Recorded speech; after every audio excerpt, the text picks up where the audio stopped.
Can you see that there's lots of tap roots here? All the snake plant are linked through this tap root one after another.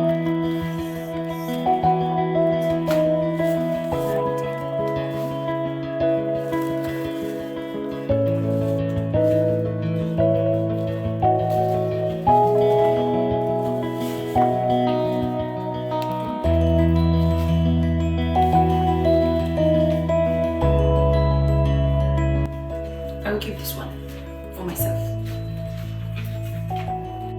I'm going to repot this all into a new pot, and then I have to give it to so many people because I promised them that I would give them this one because they also had lent me some flowers, so I have to give them back too. So one is for my sister, and the two is for my auntie, and one for myself, and another one for this house. So a total of 5 to 6 pots I have to repot.